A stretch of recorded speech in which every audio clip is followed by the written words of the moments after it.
magpa-deliver. Ako na mismo order. Kaya naiulan naman kasi lang sa deliver ng tubig. So yun, work na lang ako ulit kasi hindi ko matapos. And see you later, tomorrow. Ang aga natin ngayon is already 5:52 a.m.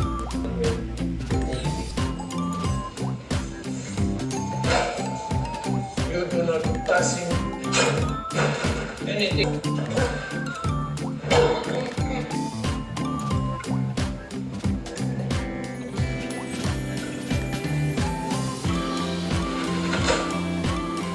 A lot of the maximum period of this 1 year was vehicle. Frank. Stop it. Don't think I should move forward. If the request for expedition for the civil civil office is punishment of the request for deprivation of liberty. Frank. Home in the morning, Frank. What are you doing? Washing Godzilla's. I have worked too long, too hard for you to take this away from me. If he dies, I'm holding you responsible.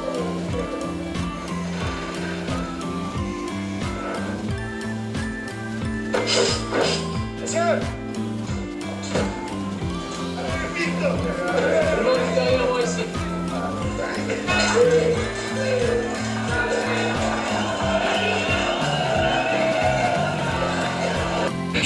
Oscar, it's really Hello, Mama.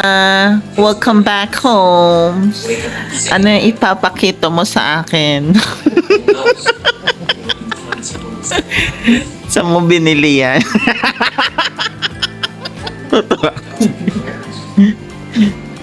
Patingin mo. Oh, ang daming bato. Kaya ang diamond. Yan, investment naman yan. Kaya kamay ko. Sabrina. Pangit ang kamay ni Mami sa... Napainit ka na yung ulam. several documents. Pakita ko pala. Mace, Kay Mildred. Ay, hindi mo pa napakita. Di ba papakita mo rin kay tita? Nurse Brown.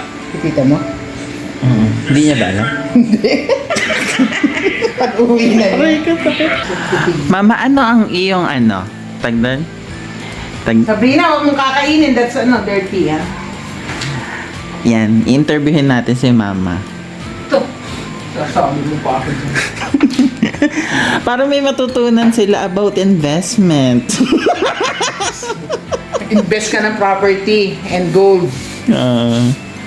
Ikaw, saan mo pinapasok ang pera mo? Property. Ah, Land. land. So, yung land hindi nagde-devalue. Di ba ano ngayon? Tama, bibili ka ng land yung hindi sa bundok. Ah, yun. Mga... Yung malapit lang din sa... At least kahit mahal. Dapat malapit sa bayan. Increase ang mag-appraisal. Malapit sa Bibili city. Sa mga, yeah. Kung bibili sa mga liblib na lugar, hindi nagge-generate agad ng income. Kasi kung hindi nyo tatanungin, dati siya nag-real estate. Saka nagre-real Part-time niya pala yun. Ngayon. now. Until now, nagpa-part-time siya. Pero, yung mga una niya investment, napundar niya with hard work and lots of prayers. Lots of pagtitipid. And lots of pagtitipid. Hindi ako mahilig dati sa mga mga kain sa labas, kailangan magtipid, ipon. Pag kaya nang bumili ng property, huwag ka bumili sa'yo ng pala property. Sa inyo ako ni tatay nagmana na pagiging Kapag kuripot. Kasi pagka natakot ka pagbili ng property, hindi ka makakabili. Kailangan malakas ang loob din. lakas ng loob na may disposition na bayaran mo yun. Kasi hindi pwedeng lakas lang ng loob. Kailangan may determination ka na matapos mo yung babayaran mo. Kasi kung puro ka lang lakas ng loob, tapos pag nakuha mo, hindi mo naman fully paid, wala din. Magtatapon ka lang ng pera. In the end, mawawala din sa'yo pag hindi mo agad nabayaran. Diba? Tsaka huwag sabay-sabay. One at a time, no? One at a time. Huwag yung sige-sige. Gusto mo lang makigaya sa kapitbahay mo na ano, hindi ganun. Kailangan titimbangin mo din yung income mo na kaya mo siya bayaran monthly yung dapat mong bayaran. Di baling umutang ka basta yung inuutang mo is about Umuutang ka ba, mama? property, yung condo. Oh. Pero nabayaran mo na, di ba? Nabayaran naman. Nag-loan din ako, pero at least may mabait na kapatid na nagpa-loan. Walang interest. Pero dapat marunong magbayad, no? Yes, of course. Kasi pag hindi ka magbabayad, Hindi ka pagkakatiwalaan. Saka hindi, mawawala din sa yung in-invest mo. In the end, magbabayad ka dun sa, alam mo yung karma. Kailangan marunong ka magbayad. Tama. Huwag puro yabang. Oo. One at a time ang pag-i-invest, maging risk taker, at saka, tandaan, magbayad ng utang. Determinasyon. Meron kang determination. Tama. May goal. At wag mong sisirain ang iyong credit history, no, mama? Alagaan mo ang... Tama yung bangko sa akin, siya na nag-o-offer ng ano. Kasi nakikita nila yung aking... Dapat kung may credit card ka, gamitin mo siya wisely. Oo. Huwag yung ano, yung... Sige. Sige, kaskas ka ng kaskas, tapos in the end, lubog ka na pala sa utang. Tama. Kailangan worth it din yung kinakaskas mo. Like ako, nag-loan ako para mabili ko yung isang lot. Kulang ako ng cash, niloan ko. And then, installment ko for 3 years. Awa ng Diyos, natapos ko na. Although, nag-interest yun ng nasa 60,000 din, kasi 300,000 yun. Oo, ayun yung low pang bago mo nabili na. Pero, at least, na-fully paid ko na yun. In 3 years. Ilan na ang mga properties mo na fully paid? 3. Isa na lang, konti na lang yung sa condo. Kasi nagpa-loan yung ate ko. Konti na lang. Magbayaran ko din naman siya sa January ng ano. Kung napapanood mo to, tita. Kung mapapanood mo. Bibigyan ka daw niya ng ano. Napanalunan ko naman kasi yun. Yon. Kasi nga hindi... mabilis din sa akin ang pasok ng pera.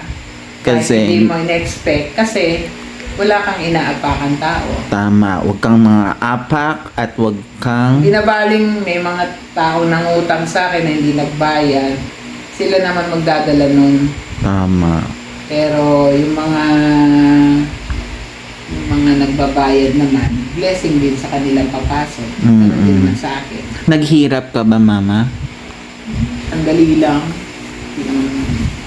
Pero totoo, di ba? Yes. Sa mga nanonood po, hindi po madali ang aming tinahak. Tinahak at pinagdaan. Kaya sinabi namin, lots of prayers yung mga yun. 3 anak ko na iniwan ako ng first husband. Tama. Iisipin mo ba, mama, na mararating mo yung mga ganitong achievement Hindi mo? naman tayo mayaman, ha? Hindi tayo mayaman, pero hindi naman tayo, naghihirap. Tama. Kasi, Pag gusto natin kumain ng masarap, nakakain naman di tayo ng masarap.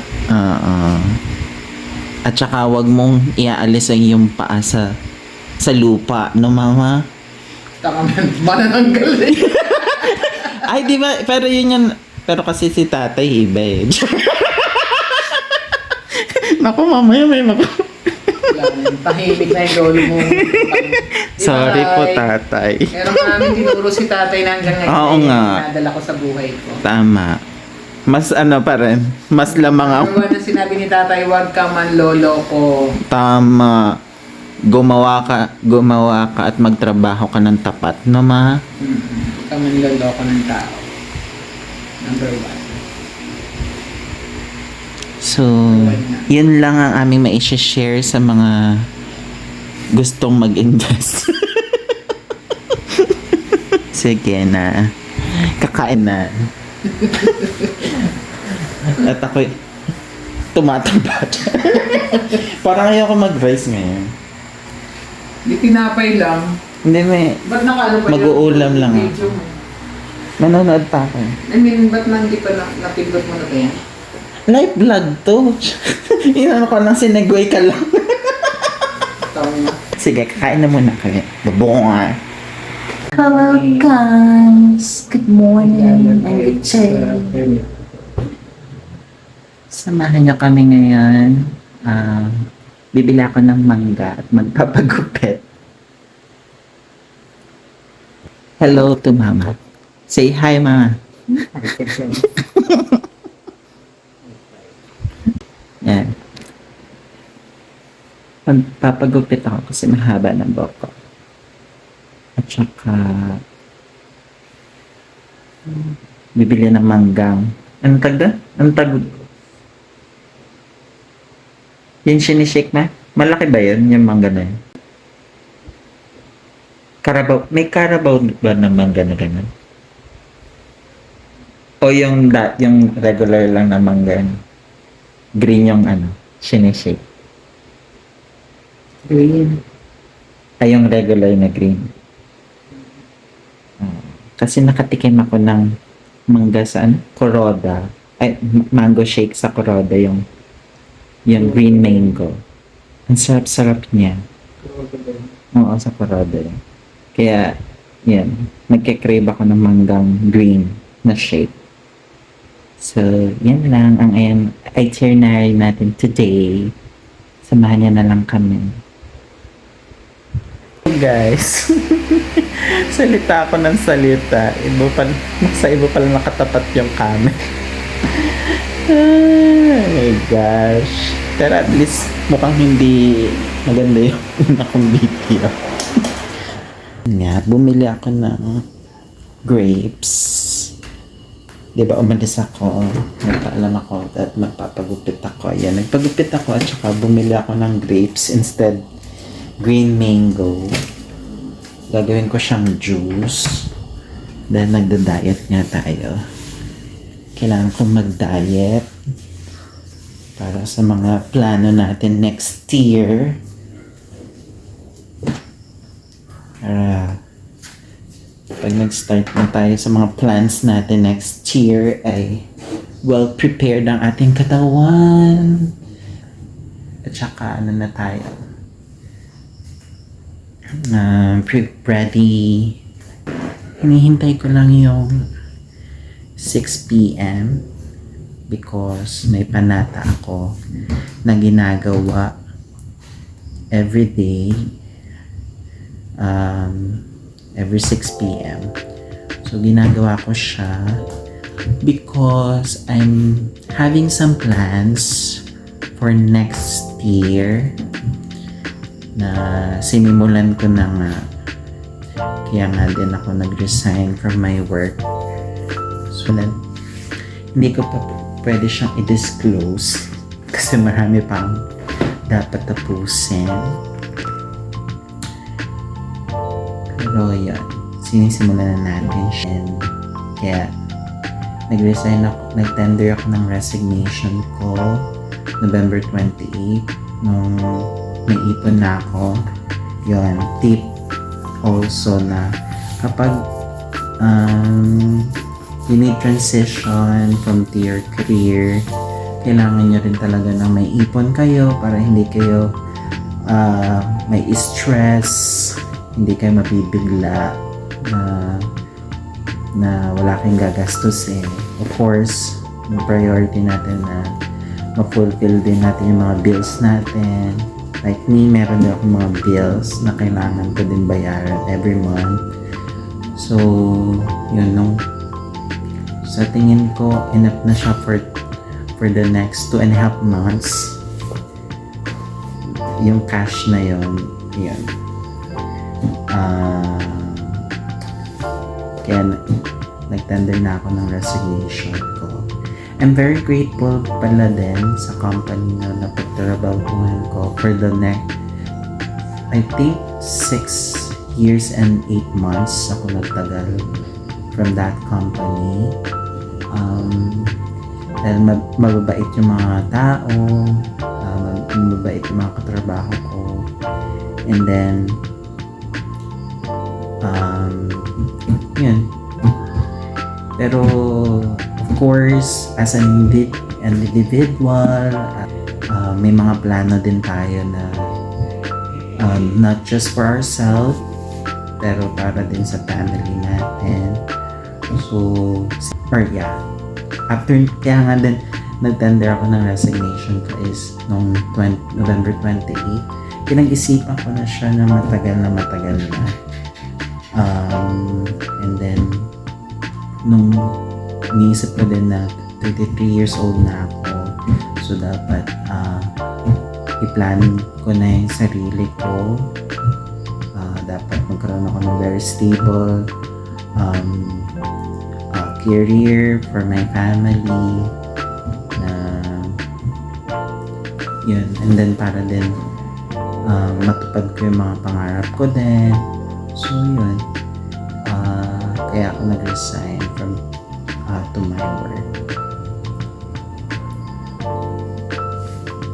Nakakalungkot nung unang araw na after ng November 30, kasi hanggang November, nung nag-tender ako ng resignation ko ng November 28, since yung work, yung nature naman ng work namin, wala naman kami dapat i-turn over, kaya okay lang din sa company namin na hindi kami mag-tender ng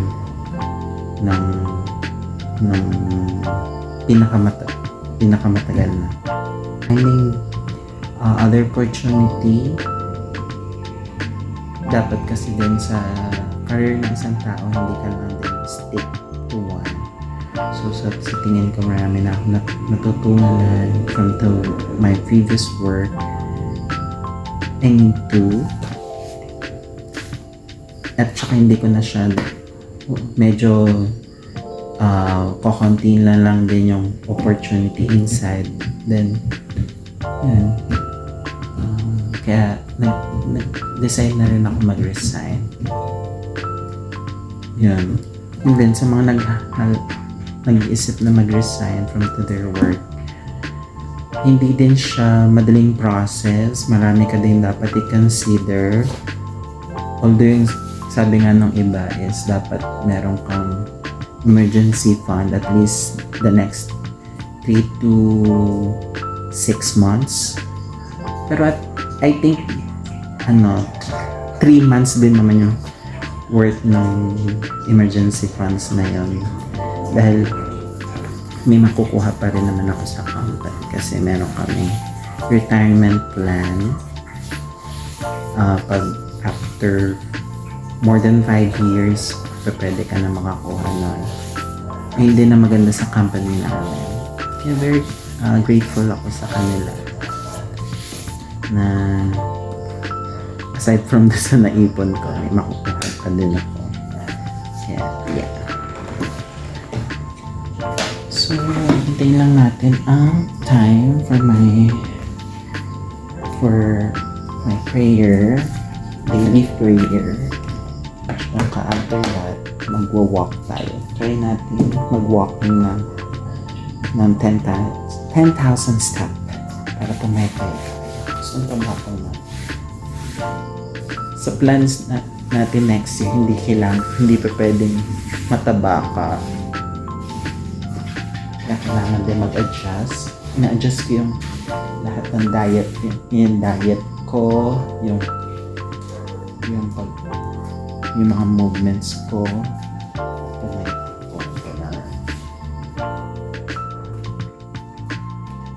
So siya, mag-prepare muna ako siya. Prepare. Okay. See you again.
Hello, I'm back. Nakauwi na ako. At nakumpleto ko din yung 10,000 steps. Actually, 10,373. Ito lang ko nakikita ko siya. At saka 8 mga ano na. Sorry, tinignan ko.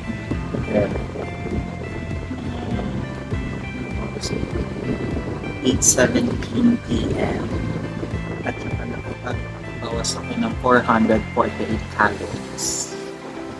Ang target na every day is dapat gano'n ng 400. Na kahit kumakain tayo. Nababawas. Kasi sabi nila, ang lalaki daw ay may intake capacity ng 3,000 calories each day. At para makapagbawas ka ng 40.45 pounds per week, dapat every day nagbabawas ka ng or meron kang calorie deficit ng 500. So, dapat bukod sa kumakain ka ng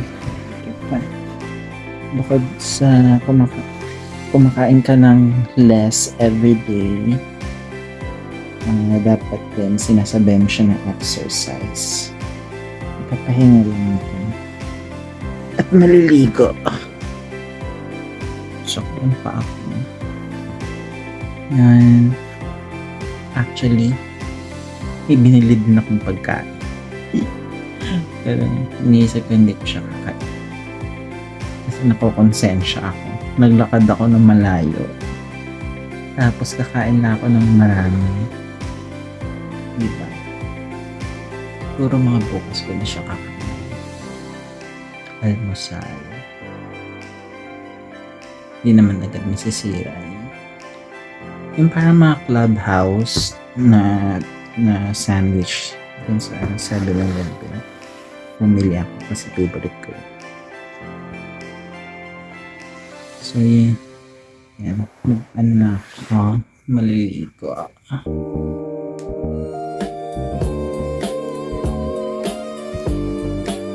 Tahimik na araw na to. Which is good. Gusto natin ng gano'n. Tahimik na araw. Ayoko din na magulo. Kayo ba ay gusto niyo ba na magulo? Yung lugar. Kasi dito sa amin tahimik. Hindi masyadong kaguluhan na nangyayari. So, yun lang. Ano man ako. Magbibihis na muna para pagpahinga na. Maaga din ako natutulog. Siguro mga mamaya. Mga 10. Yun. Antokin na ako. Okay. So, dito ko na lang tatapusin yung vlog ko. Bukas na lang agad. Okay? Bye-bye.